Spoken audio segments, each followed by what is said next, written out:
de viver como Cristo. E as provas são mais que muitas. Nós temos falhado redondamente. Porquê? Porque nós temos-nos desviado de Cristo. Sabem que para viver como alguém é preciso conhecê-lo.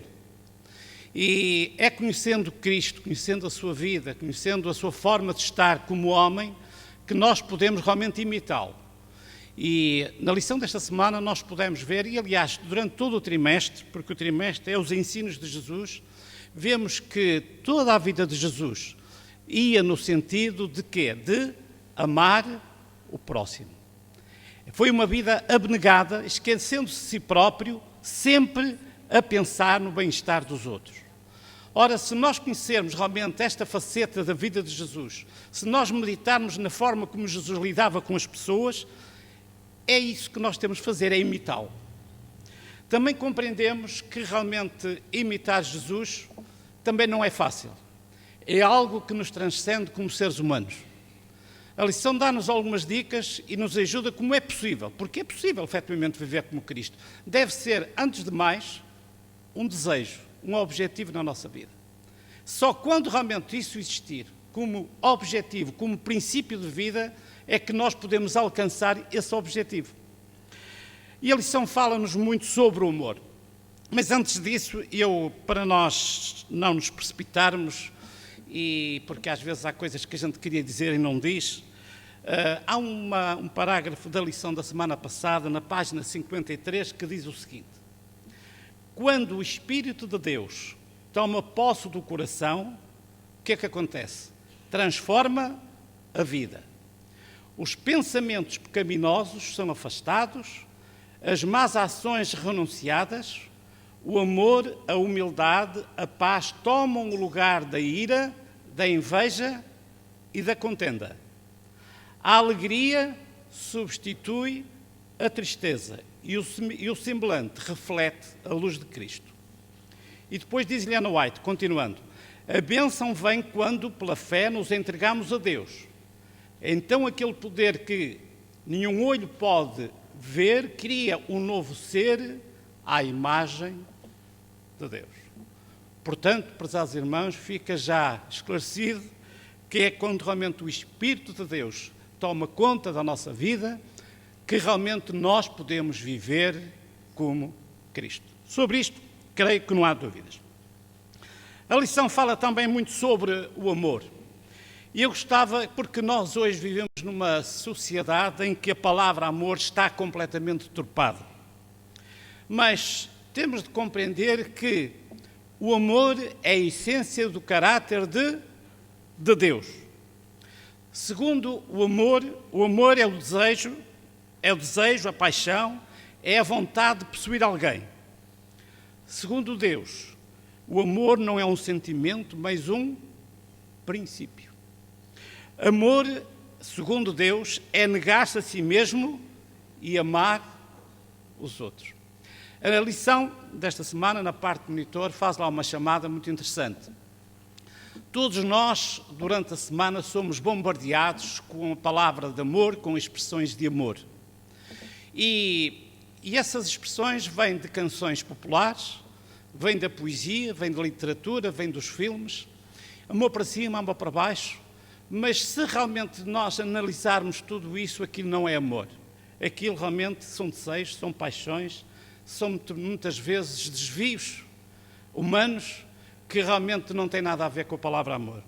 Mas quando realmente nós olhamos para os nossos cânticos, para as nossas poesias, para a palavra de Deus, nós aí realmente o amor que nos é apresentado, nomeadamente nos cânticos de louvor que nós temos nos nossos cenários, todos esses hinos canalizam a nossa mente para o amor de Jesus. Temos hinos maravilhosos.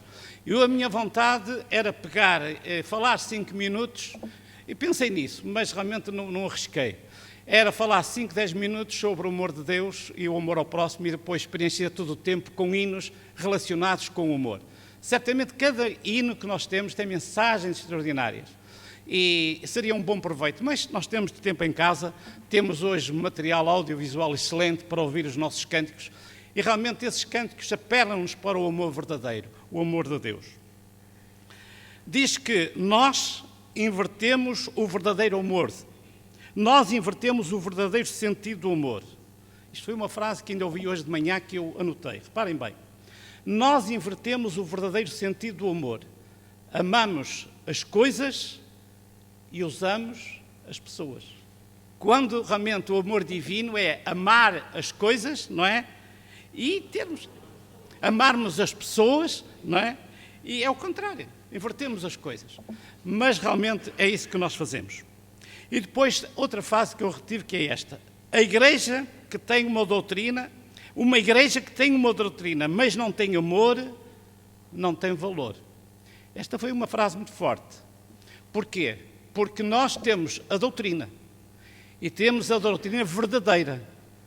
Mas se não tivermos amor, essa doutrina pode não ter qualquer valor. Certo ou errado? É certo. Diz uma citação também de Ellen White em Ciência do Bom Viver o seguinte: o mais forte argumento em favor do Evangelho é um cristão que sabe amar e que é amável. Vou repetir. O mais forte argumento em favor do Evangelho é um cristão que sabe amar e que é amável. Resumindo esta parte, diria que o amor deveria ser a principal característica da nossa igreja. Nós normalmente somos conhecidos porque conhecemos a Bíblia, conhecemos as profecias, conhecemos os tempos em que estamos a viver, somos guardadores do sábado, adoramos o Deus Criador de todas as coisas e até temos conhecimentos e pomos em prática conhecimentos muito vastos acerca da nossa alimentação. Nós não fumamos, nós não bebemos bebidas alcoólicas, somos conhecidos por isto. Mas talvez, isto é muito importante, mas seria mais importante que fôssemos conhecidos. Porquê? Porque eles se amam. Concordam comigo também? Prezados irmãos, vamos então agora passar diretamente à lição. Eu não gosto de passar o tempo que me dispõe. De qualquer forma, embora o tempo seja curto, isso não deve limitar a intervenção dos irmãos. Sempre que queiram, façam um favor de realmente intervir. Portanto, prezados irmãos, para viver como Cristo, em primeiro lugar, é necessário conhecê-lo. E já dissemos também que é possível realmente viver como Cristo. E sabemos que isso não é resultado do nosso esforço, da nossa capacidade, mas é a vontade do Espírito Santo em nós. E apareceu-me aqui nos meus apontamentos também um exemplo muito prático de uma transformação. Quando Jesus escolheu João e Tiago, como é que Jesus os chamou? Filhos do trovão. João hoje é conhecido como o filho do amor. Faça a favor.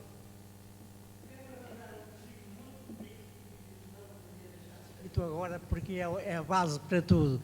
O Senhor Jesus disse assim: eu vivo pelo Pai, e aquele que de mim se alimenta viverá por mim. Aqui está o segredo, é só isto. Ok, muito obrigado. Prezados irmãos, vemos que ao estudarmos realmente a vida de Jesus, vemos que a sua simpatia, o seu misericordioso interesse pelo bem-estar dos outros eram mais importantes para ele do que satisfazer as suas necessidades pessoais de alimentação ou até de abrigo. Quer dizer que Jesus, na sua vida, a sua preocupação não era as suas necessidades pessoais, que são muito legítimas. Todos nós temos necessidades pessoais, o nosso trabalho, o nosso bem-estar, o bem-estar da nossa família, tudo isso é muito importante. Mas se quisermos realmente seguir o exemplo de Jesus, se quisermos ser como Jesus, devemos pensar que a nossa maior preocupação deve ser os outros. Agora vou fazer uma pergunta. É fácil ou é difícil? Estamos a mastigar um bocadinho. É fácil ou é difícil? É difícil. Como seres humanos, diria que é impossível.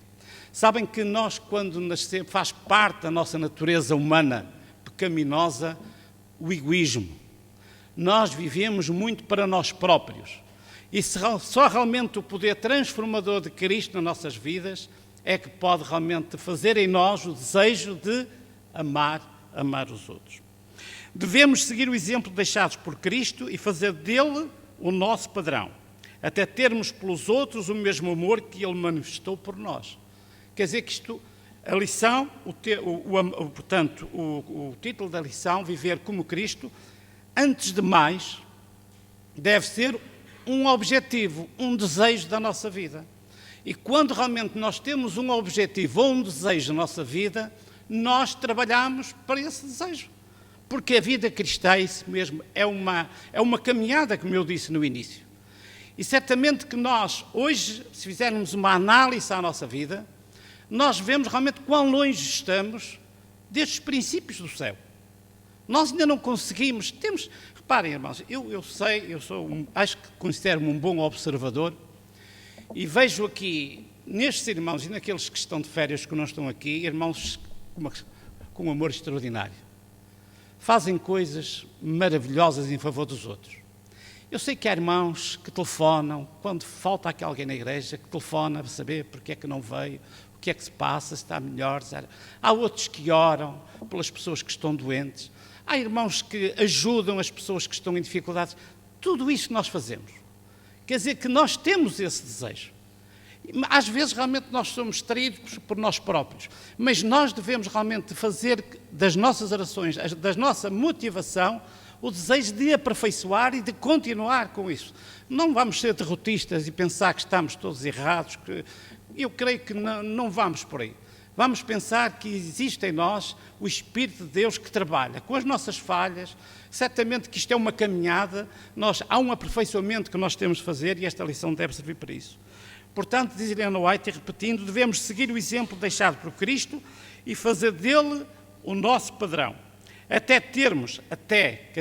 Portanto, isto quase que não tem limites, até termos pelos outros o mesmo amor que ele manifestou por cada um de nós. Sabem que o objetivo que Deus tem para cada um de nós é algo de sublime. E ser igual a Cristo, aliás, é um hino, que era um dos que estava a pensar, ser igual a Cristo realmente é o desejo, deve ser o desejo, o objetivo de cada um de nós. Se nós estamos a fazer ou não estamos, isso é outra questão. Agora, o que devemos lutar por isso, pedir a Deus que nos ajude constantemente. E onde nós falhamos, pedir a Deus que nos ajude a recuperar essa vontade. A parte de segunda-feira fala-nos, então, amar o nosso... Quem é o nosso próximo? Jesus deu essa resposta. O próximo é qualquer pessoa que precisa da nossa ajuda. Aqui não vale a pena estarmos com muitos comentários, nem com muitas opiniões. O nosso próximo é todo aquele que precisa da nossa ajuda. Essa pessoa pode ser membro da igreja, pode não ser membro da igreja, pode estar dentro da nossa família, pode não estar, pode ser um colega de trabalho. Todas aquelas pessoas que nos rodeiam, em que nós podemos ajudá-las, realmente devemos fazê-lo. Sabem que isto foi, recordam-se, e a parábola do bom samaritano, não vamos perder muito tempo com ela porque nós conhecemos, mas a lição diz-nos que o advogado, quando foi ter com Jesus, o homem da lei, perguntou-lhe realmente sobre a vida eterna e contou-lhe esta experiência de quem é o próximo. E é muito interessante verificar que quem era o samaritano? Era alguém que ia em viagem, que possivelmente terá tido um acidente, estava deitado na margem da estrada. E vemos que o sacerdote, e quem era o sacerdote? Era um religioso, um homem que lia as Escrituras. Quem era um levita? Um homem também que lia... eu disse mal, quem estava deitado no chão não era o samaritano, era um judeu, por acaso, que tinha tido um acidente. Mas quem é que o foi socorrer? Foi precisamente o samaritano. E quem era o samaritano? Era uma pessoa amiga? Era uma pessoa realmente que tinha boas relações com os judeus? Não era. Só que, reparem, prezados irmãos, o sacerdote não acudiu ao homem. O levita também não. Mas foi um estrangeiro, um inimigo, entre aspas, que realmente foi socorrer o samaritano. Isto só para dizer àquele homem e a todos nós que qualquer pessoa que precisa da nossa ajuda, qualquer pessoa que está ao nosso lado, pode ser realmente o nosso próximo. Sabemos, para Deus, todo o ser humano é um candidato à vida eterna. Quer dizer que quando nós vamos, eu nunca fui, mas outros têm ido, quando nós vamos, uma vez por mês, ao Sem-Abrigo ou Porto, estamos a ajudar pessoas que nos aparecem. Pessoas que falharam na vida, pessoas que já estiveram bem, outros que enveredaram pelo álcool, pela droga, todas as dificuldades da sociedade estão ali retratadas. Nós, quando chegamos lá para ajudar as pessoas, nós não queremos saber quem elas são. Apenas queremos saber, e interessamos-nos sim, que está ali um ser humano, está ali um candidato à vida eterna, e está alguém que precisa da nossa ajuda. Nada mais do que isto. E é notável realmente o trabalho que a ASA faz a nível mundial e também a nível local. Porquê? Porque nós, ao ajudarmos os outros, não estamos a escolher o extrato social, a cor, se é crente, se é descrente, se é desta cor política, se é daquela. Todos nós, todos eles são nossos semelhantes. Todos eles são candidatos à vida eterna. Todos, sem exceção, somos filhos e filhas de Deus. Prezados irmãos, a parte de terça-feira, certamente que é a parte que nos incomoda mais, que, à luz de São Mateus 25, 31 e 46, aponta-nos aqui que quando Cristo vier, vem buscar um tipo de pessoas que cuidaram do seu próximo. Eu não sei se alguém quer aproveitar a oportunidade e, de uma forma muito resumida, falar um bocadinho sobre a lição de terça-feira. A lição de terça-feira fala-nos que quando Cristo vier, uns estarão à sua direita e outros estarão à sua esquerda. Meu pai, faça o favor.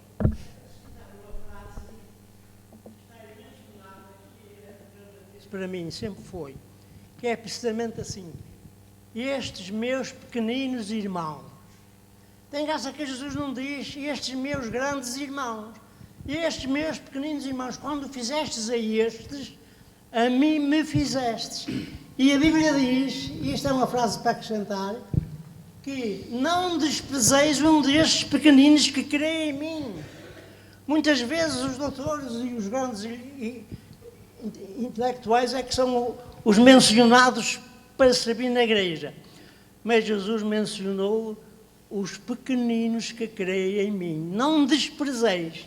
Isto é só para considerarmos que esta lição já foi aqui muito ventilada e pouco apreciada, porque isso é feita por pequeninos. Obrigado. Mas os pequeninos são apoiados por Jesus. Sabem que eu ainda há 15 dias fiz a reunião de terça-feira e falei precisamente neste texto.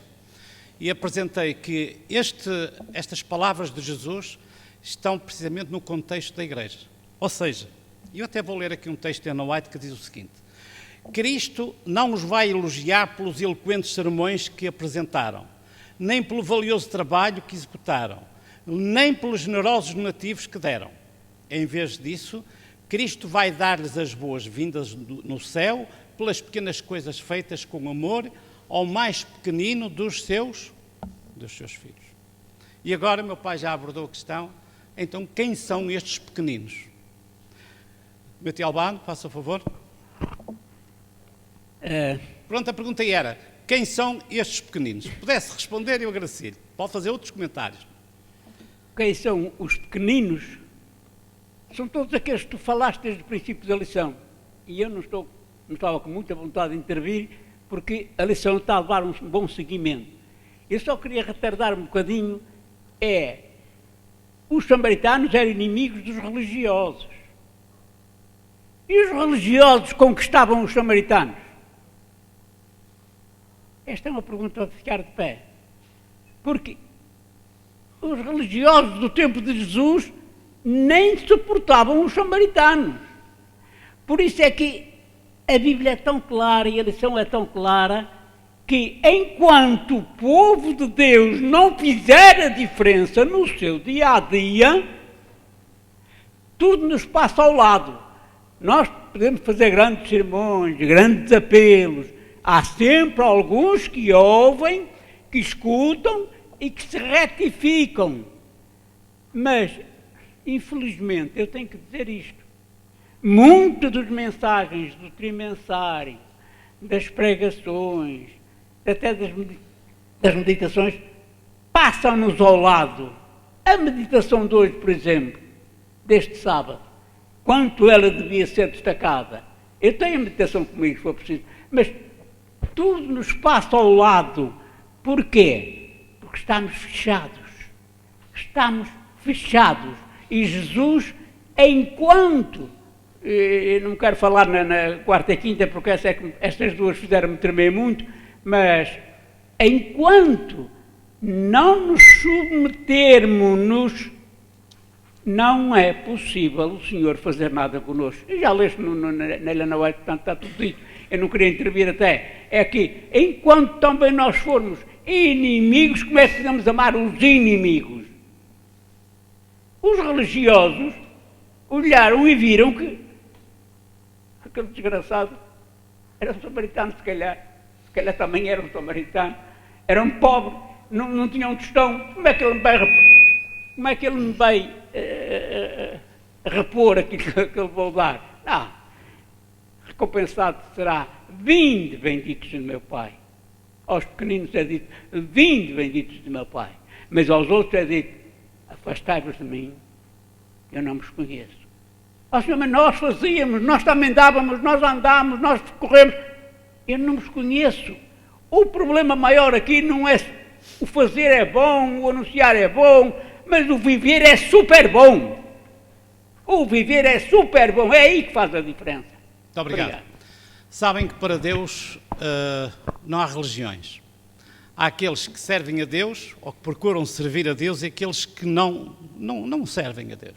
Há estes dois estilos de pessoas. E em relação aos pequeninos, a lição fala-nos que todos nós podemos ser esses pequeninos, precisamos ser ajudados. Mas há pessoas realmente que nos dão exemplos extraordinários. Sem estar a entrar em pormenores, mas nesta semana tivemos um exemplo. Eu sempre tive muita consideração e respeito pelos missionários. E nesta semana tivemos a notícia triste de um padre espanhol que estava na Serra Leoa, creio eu, em missão, missionário, pessoas realmente formadas, pessoas que deixam o seu bem-estar na Europa, deixam a família e com 70 ou 80 anos quase, ele vai para a África. E ali ele contrai o vírus do ébola e acaba por falecer. Prezados irmãos, são homens que esqueceram-se de si próprios e viveram uma vida em favor dos outros. Creio que estes, aos olhos de Deus, são os pequeninos que nos fala a lição. O Kim Lima, como puderem trazer aqui o microfone, e vamos passar, mas faz favor. Terei só uma pequena reflexãozinha do primeiro parágrafo que vem na lição do domingo, que diz: apesar de estar constantemente sob os mais ferozes ataques de Satanás, Jesus viveu uma vida altruísta de amoroso serviço.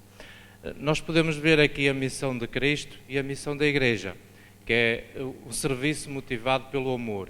Já falámos sobre isto esta manhã e todos chegámos à mesma conclusão, que o amor humano não é este amor que está aqui mencionado. O amor humano é um amor egoísta. Então este amor é uma consequência do relacionamento que a Igreja tem como membros individuais diariamente com Cristo. Então, uma reflexão que eu tiro aqui tem precisamente a ver com os constantes ataques de Satanás, que ele hoje tem para com os cristãos, que é retirar-nos de alguma forma o tempo para esta comunhão. Os entraves que Satanás põe na nossa vida para que nós não possamos ter um relacionamento diário com Cristo, porque se não o tivermos, nunca vamos amar como Jesus amou. E se realmente não tivermos este amor incondicional dentro de nós, nós não vamos estar em condições de fazer a obra que Deus quer que eu individualmente faça e também como a Igreja. Sabe, ainda pegando no exemplo de Jesus, para Jesus não havia pobres nem havia ricos, não havia judeu nem havia grego, havia homens, havia candidatos ao reino de Deus. E a forma como Jesus abordava as pessoas era sempre igual, sejam pessoas ricas, sejam pessoas pobres. Diz-nos aqui que Jesus, olhando e falando em relação ao mancebo de qualidade, ao mancebo rico, diz que Jesus, olhando para ele, amou-o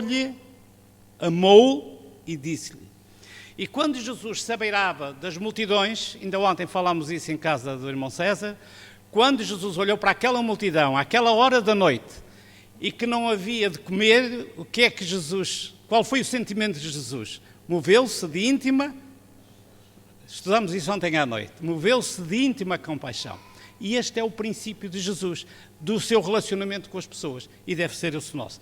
Temos de acelerar, temos apenas, creio que 10 minutos, temos a parte de quarta-feira e a parte de quinta-feira. A parte de quinta-feira realmente temos de reconhecer que para nós como seres humanos, é a parte mais difícil. Diz que a prova máxima do verdadeiro cristianismo é amar os nossos inimigos. Jesus estabeleceu este elevado padrão com contraste com a ideia prevalecente do seu tempo. Quer dizer que no tempo de Jesus, como é agora no nosso tempo, não é normal, não é fácil amar aqueles que nos fazem mal. E agora, quem são os nossos inimigos? Podíamos definir de uma forma genérica, são aqueles que nos fazem mal e aqueles que nos querem mal. Há experiências extraordinárias. Eu não me vou atrever a contá-la porque não a tenho assim muito na minha cabeça, mas vou lembrá-la porque os irmãos também devem conhecer uma mãe em que houve um senhor que violou a sua filha e matou-a. E essa senhora era cristã.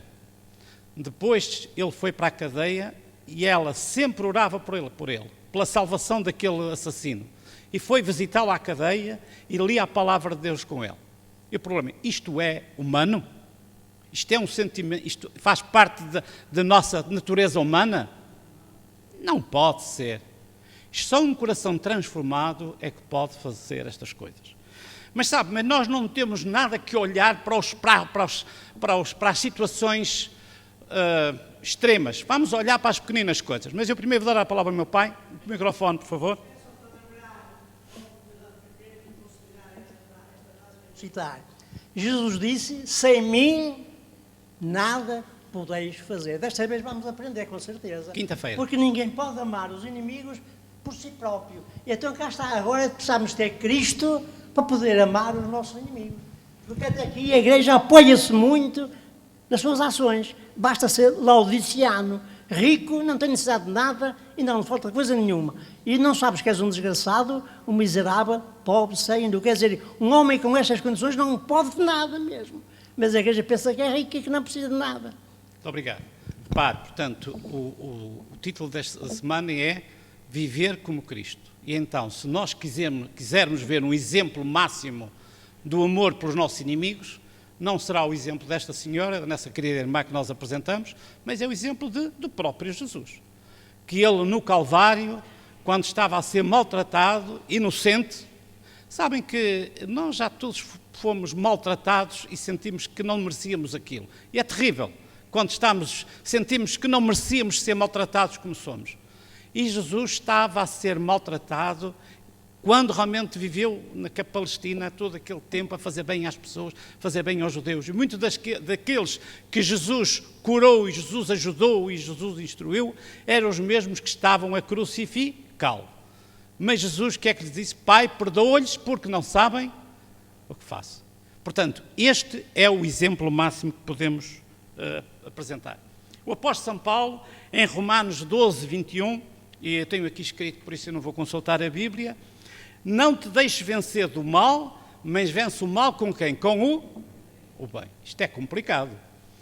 Porque tolerar os nossos inimigos, mas agora fazer bem aos nossos inimigos, isto é tremendo, isto é tremendo. Diz aqui um apontamento. Jesus pede-nos que primeiro amemos os nossos inimigos e depois, como resultado, reparem, demonstremos esse amor através de boas ações, de palavras amáveis e de oração intercessória.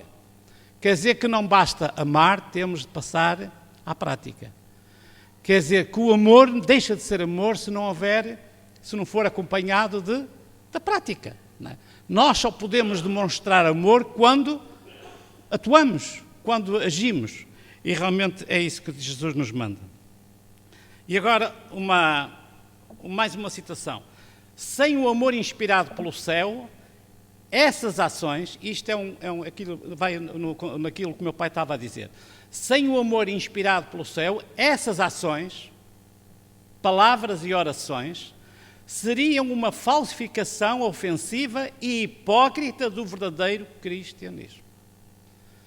Quer dizer que tudo isto, amar os nossos inimigos, se não for resultado da transformação do nosso coração, isto pode ser uma hipocrisia, pode ser até ofensivo.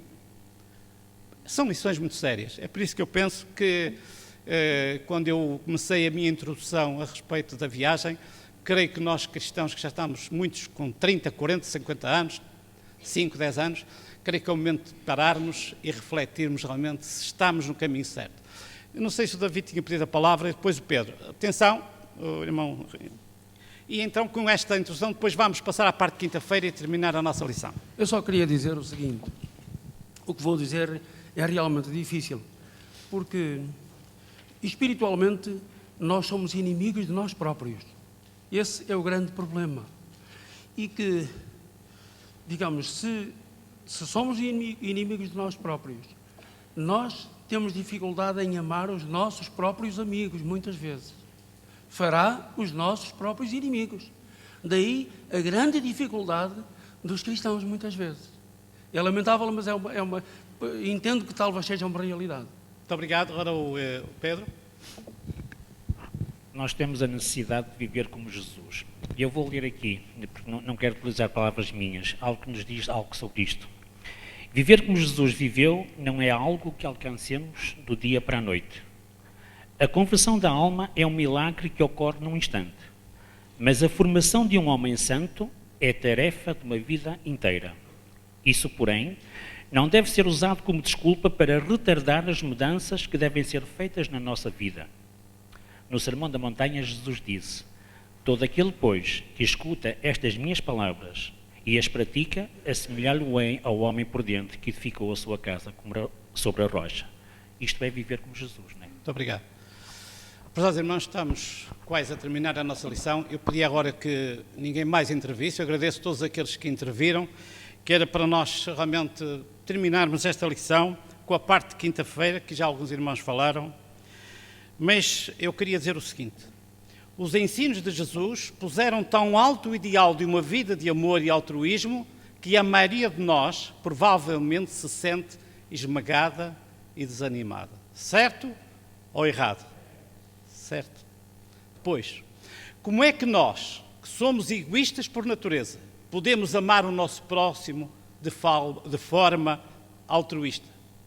Mais ainda, será que mesmo possível amarmos os nossos inimigos? Diz-nos aqui a citação: do ponto de vista humano, é completamente impossível. Duas coisas. Nós, como crentes, perante uma lição destas, só nos resta humildade e cair de joelhos. E depois há dois textos que eu vou citar que o meu pai já citou, que se encontra em São João, capítulo 15, versos 4 a 12, mas eu apenas escolhi dois, que são realmente o resumo de tudo isto e a solução para a nossa vida face realmente a esta questão. Está em mim e eu em vós. Como a vara de si mesma não pode dar fruto se não estiver na videira, assim também vós, se não estiverdes em mim. Isto é uma ilustração que Jesus encontrou excelente. Creio que ela seria mais bem entendida na altura do que hoje, porque nós hoje quase que nem lidamos com as videiras, mas aquelas pessoas lidavam, e sabemos quando se corta o ramo da videira, o que é que acontece? Esse ramo seca, deixa de ter vitalidade. E então Jesus diz quem é a videira: eu sou a videira, vós as varas. Quem está em mim e eu nele, esse dá muito fruto, porque sem mim nada podeis fazer. Que Deus nos abençoe, é o nosso sincero desejo.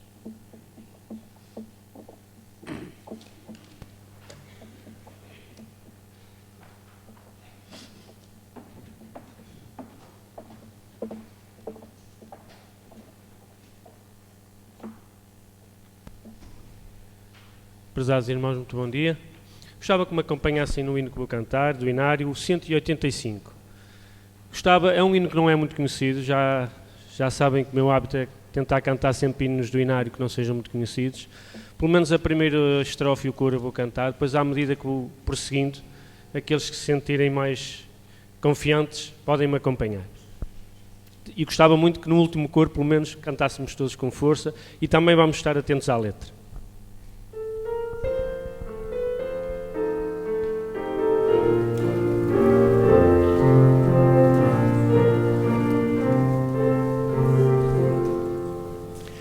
Quem rejeita o bom Deus está um caminho a traçar, que abafar vai a voz do Senhor.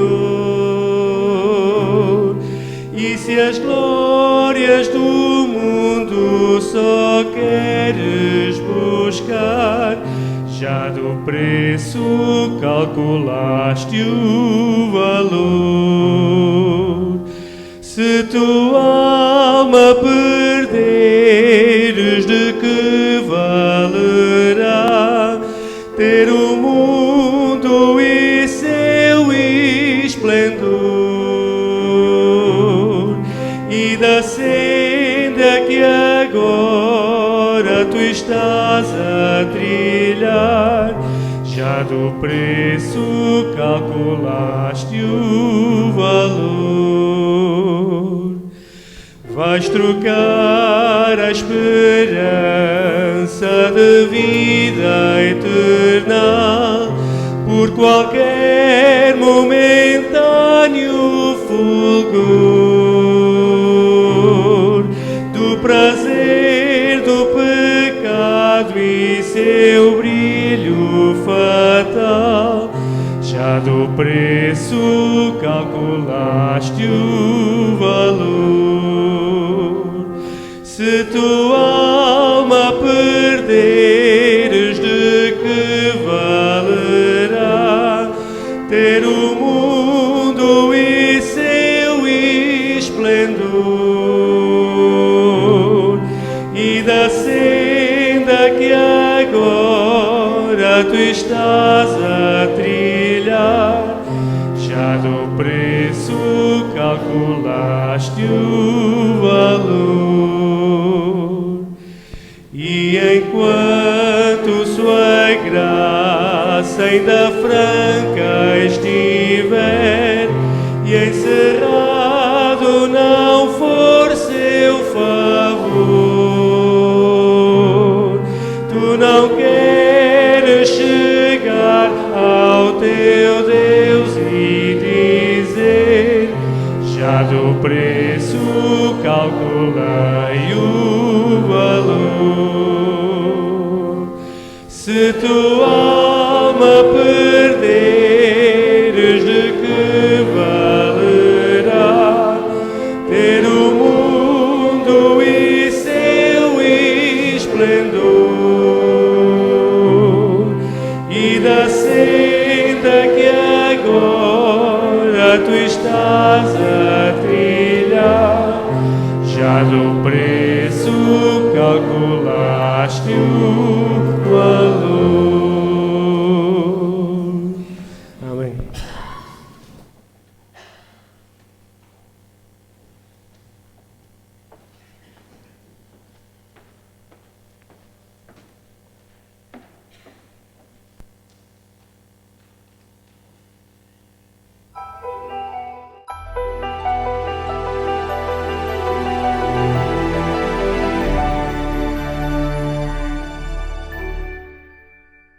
Embora o Igor se tenha tornado num mafioso russo famoso, sentia que faltava algo na sua vida. Procurou em várias religiões até descobrir que a verdade estava em Jesus, tornando-se membro da Igreja Adventista do Sétimo Dia. Ao partilhar a nova descoberta, muitos também se uniram à Igreja. O Vasily trabalhava numa empresa que criava contratos que valiam milhões de rublos russos. Como guarda-costas, comunicava-se com a administração da empresa por código. Pessoas que desejavam arruinar essa empresa reconheciam que o Vasily era uma peça-chave na conclusão de grandes contratos e, sendo ele um obstáculo para alcançarem o objetivo, tentaram assassiná-lo 2 vezes. A primeira vez foi quando ele e a filha foram fazer compras. Embora atacado violentamente, sobreviveu. Na segunda vez, levou vários tiros, mas conseguiu levantar-se e fugir para o apartamento. Temendo não sobreviver, implorou que a mãe o perdoasse pelos males que praticara no passado. Ela tranquilizou-o e, com a esperança renovada, chamou a polícia. Assim foi levado rapidamente para o hospital, onde foi tratado. O ano novo aproximava-se e o Vasíli preparou-se para as festas. Tinha amigos que comemoravam o seu aniversário em dezembro e no início de janeiro. Com várias festas de aniversário pela frente, além da festa de Ano Novo, seriam 2 semanas de fumo e bebidas alcoólicas. Porém, dessa vez foi diferente. Não estava a divertir-se e no fim das 2 semanas já estava mais do que farto. Acaso nasci eu para esta vida miserável? Questionava-se. A resposta foi uma decisão. Quero uma vida nova. O Vasíli ajoelhou-se e orou, pedindo que Deus o ajudasse. Adquiriu uma Bíblia e convidou alguns amigos para que o acompanhassem pelo bosque durante um período de 3 dias. 2 deles aceitaram o convite. Vamos à floresta para ficar em silêncio somente lendo a Bíblia, disse o Vasíli. Enquanto se encontravam naquele lugar tranquilo, uma criança que esquiava por ali perto gritou-lhes Feliz Natal! Como era incomum ver alguém naquele local tão afastado, o Vasíli entendeu aquilo como um sinal especial de Deus. Ele orou pedindo que Deus lhe desse um mês para viver essa vida nova. A sua oração foi respondida e então pediu perdão à esposa e continua firme no seu propósito. Quando o Vasíli e o Igor se conheceram, perceberam que tinham muito em comum. Em cada lugar existem pessoas que gostam da verdade, diz o Vasíli, e eu gosto dessas pessoas.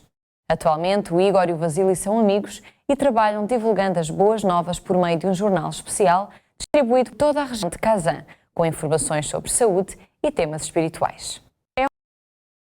Populares. Os 2 ex-mafiosos também trabalham para encontrar patrocinadores para que os adventistas sejam encomendados e distribuídos nas redondezas de Kazan. O Vasíli e o Igor anseiam um plano será construída com as ofertas do 13º sábado deste trimestre. O Igor e o Vasíli querem ajudar outras pessoas a encontrarem um caminho melhor.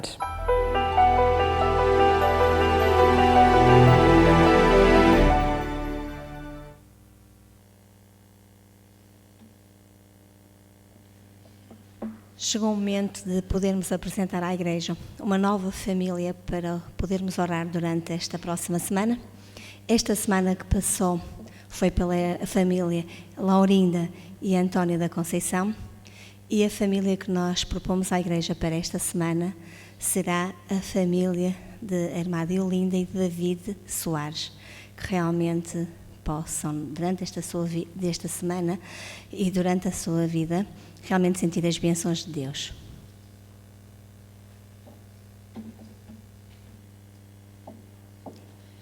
E agora, no espaço que nós temos aqui na Escola Sabatina, para o estímulo da leitura dos irmãos, nós convidamos o Ruben, que além de ser um leitor, tem uma paixão por livros e, portanto, ele vai partilhar connosco o seu testemunho acerca da leitura.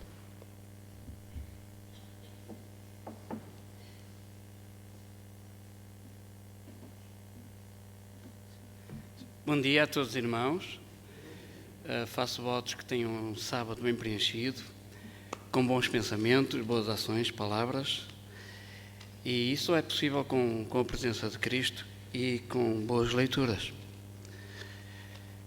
Eu trazia uma ideia e estive a ler umas coisas e deixou-me um bocado transtornado, no bom sentido.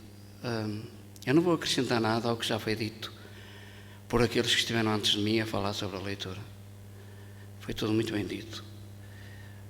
Entregaram as palavras certas, disseram os adjetivos adequados à leitura. Eu, na verdade, gosto de ler. E quando cada um de nós lê com paixão, com prazer, com satisfação, essa leitura fica certeza na nossa mente para sempre. Quando eu leio, e isso acontece comigo, porque tenho que ler, rapidamente desaparece do meu pensamento.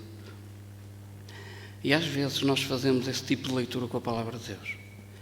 Por isso é que desaparecem-nos depressa as decisões que tomamos após uma boa leitura.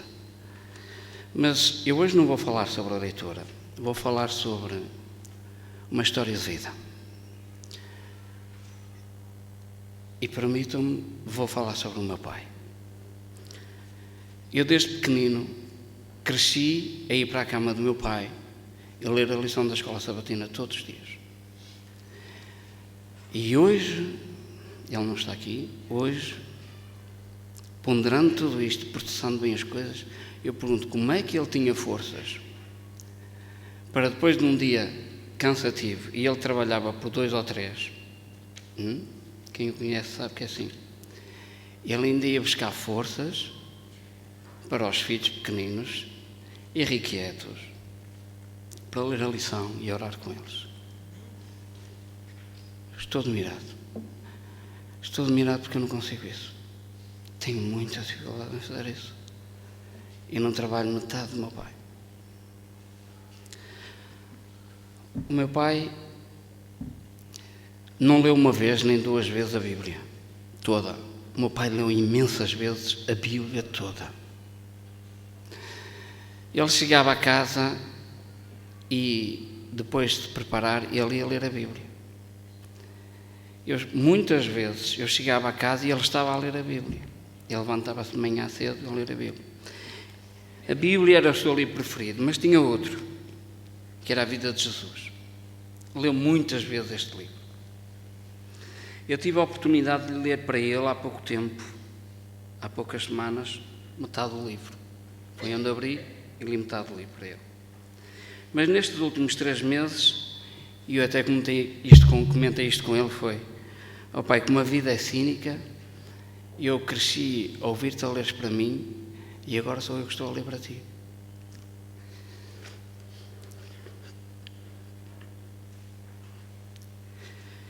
Eu estava ali sentado e vão perceber porque é que eu fiquei transtornado.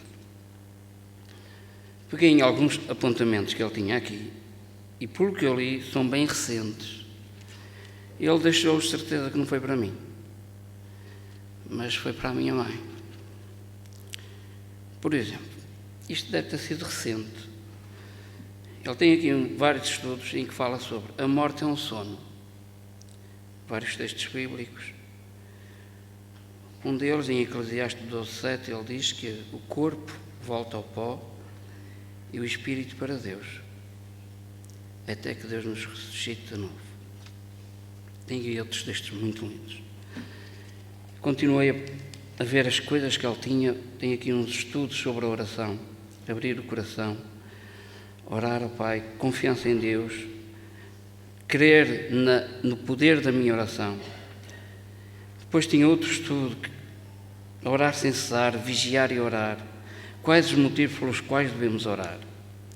E depois eu virei e encontrei um texto que ele sublinhou em Lucas 22, 41 a 42. Vamos ler.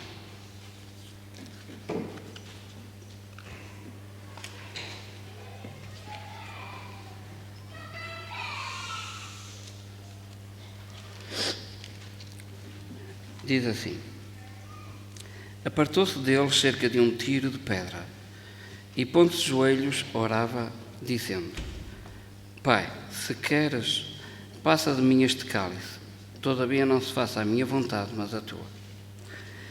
E o meu pai escreveu aqui por baixo: Pai, faça-se a tua vontade e não a minha.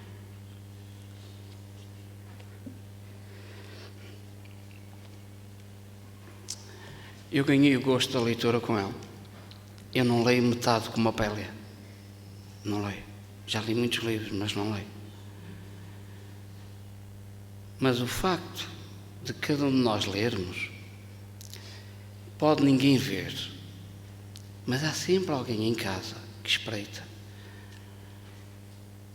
E mesmo eu lendo pouco, a Lia, quando vai para a casa de banho, já senta-se na sanita e pede à mãe ou a mim os livros. E ela, na sua inocência, sentada, começa a contar a história dela, das imagens que vê. Eu não lhe disse nada a ela, pode ser só coisas de criança. Mas as coisas que nós fazemos em nossa casa deixam sempre marcas nas pessoas que nos rodeiam. E eu tenho esta marca, que é um legado que o meu pai deixou. Todos nós temos uma responsabilidade para com o nosso esposo, a nossa esposa, os nossos filhos. e viram esta história muito interessante do Vasily. Há sempre a oportunidade para mudar. Há sempre a oportunidade para desviar de caminho. E enquanto o Espírito de Deus fala ao teu e ao meu coração, essa oportunidade está presente. Mas não é um garante que amanhã estará. E termino. Quanto mais lemos a Bíblia, mais pequeninos nos sentimos. Mas ficamos bem mais preenchidos e enriquecidos. Crescemos muito mais e tornamos-nos pessoas diferentes, com objetivos diferentes, sonhos diferentes, perspectivas da vida diferentes.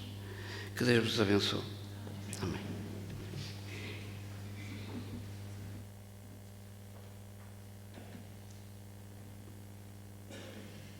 Para terminar esta escola sabatina, vamos entoar o hino 308.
Agradecer ao Tony, ao irmão Kim Ferreira e ao Ruben a colaboração que deram à Escola Sabatina. Vamos orar. Santo e bom Pai que estás nos céus, estamos felizes, Senhor, porque pertencemos ao Teu povo. Queremos Te agradecer, Senhor, porque podemos conhecer-Te, Senhor, através da leitura da Tua Palavra. E ajuda-nos, Senhor, que seja desejo profundo do nosso coração de viver como Tu viveste. Ajuda, Senhor, para que nós nunca possamos esmorecer a nossa fé. Possas transformar os nossos corações, Senhor, e naquilo que ainda erramos, profundamente erramos, Senhor, possas ir corrigindo a nossa vida. e possamos, Senhor, quando Tu vieres nas nuvens do céu, possas dizer que entra no gozo do Teu Senhor, Senhor, porque realmente, enquanto vivemos nesta terra, nós tivemos um cuidado pelos desfavorecidos da sociedade, pelos desanimados, pelo nosso semelhante, e isso aconteceu, Senhor, porque transformaste os nossos corações. Agradecemos por tudo, é o que Te peço em nome de Jesus. Amém.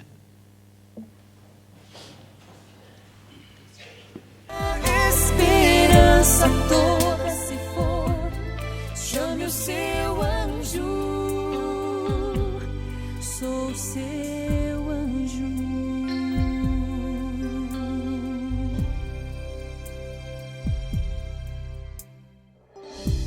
Eu vi suas lágrimas e te ouvi chorar. Eu vou ficar aqui o tempo que precisar. Ninguém percebeu sua solidão, mas eu quero te abraçar, te fazer sorrir, te dar uma força. E você verá, o céu vai se abrir e uma nova manhã vai brilhar pra você. Deixe os temores em minhas mãos, eu quero te ajudar. Eu vou ouvir o seu chamar, serei uma estrela a te guiar. Serei um ombro para chorar, serei o seu anjo. E não importa quem você é, o que importa é sua fé. Se a esperança toda se for, chame o seu anjo, sou o seu anjo. A tempestade vai passar, não teme, estou aqui. o Senhor vai nos abrigar Com suas asas de amor. Quando parece que não tem mais solução, Não tem mais solução. não duvide do seu Deus. Oh, não. Erga os olhos para o céu. Eu vou ouvir o seu chamar, serei uma estrela a te guiar. Serei um ombro para chorar, serei o seu anjo. Eu serei seu anjo. E não importa quem você é, o que importa é sua fé. Se a esperança toda se for, chame o seu anjo, serei o seu anjo. Eu vou ouvir o seu chamar, serei uma estrela a te guiar. Serei um ombro para chorar, serei o seu anjo. Eu serei. E não importa quem você é, o que importa é sua fé. Se a esperança toda se for, chame o seu anjo. Eu sou o seu anjo. Eu vou ouvir o seu chamar, serei uma estrela a te guiar. Serei um ombro para chorar. Sou o seu anjo.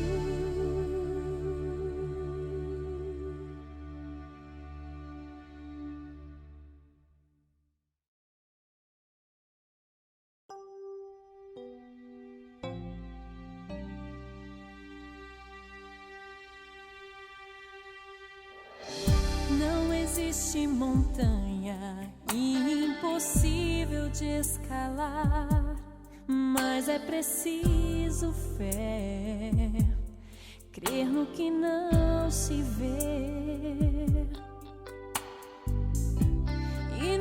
amar intransponível.